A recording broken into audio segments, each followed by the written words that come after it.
આપ જોઈ રહ્યા છો Lakhtar news update channel subscribe કરો, નોટિફિકેશન મેળવવા બેલ આઇકોન દબાવો.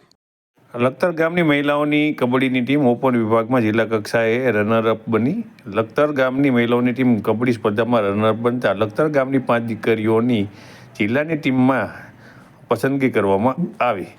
ગુજરાત સરકાર દ્વારા છેલ્લા ઘણા સમયથી ખેલ મહાકુંભ અંતર્ગત રમતગમત સ્પર્ધા શરૂ કરવામાં આવી છે. ત્યારે લખતર ગામની કિશોરીઓ, યુવતીઓ, મહિલાઓ જુદા જુદા વિભાગમાં જુદી જુદી રમતગમતમાં ભાગ લઈ રહી છે.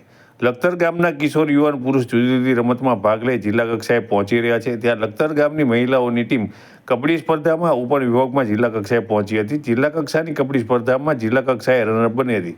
ત્યારે લખતર ગામની 5 યુવતીઓ પંચાસરા જ્યોતિબેન મનોહરભાઈ, લખતરિયા ટીનાબેન હસમુખભાઈ, રાઠોડ જ્યોત્સનાબેન મનસુખભાઈ, બાવળિયા ગીતાબેન અંબારામભાઈ, વહોદરિયા જાનકીબેન ગોરધનભાઈ જિલ્લા કક્ષાએ સિલેક્શન થઈ છે. આ 5 યુવતીઓ આગામી સમયમાં રાજ્ય કક્ષાની ઓપન વિભાગની મહિલાઓની કબડ્ડી સ્પર્ધામાં ભાગ લેવા જશે.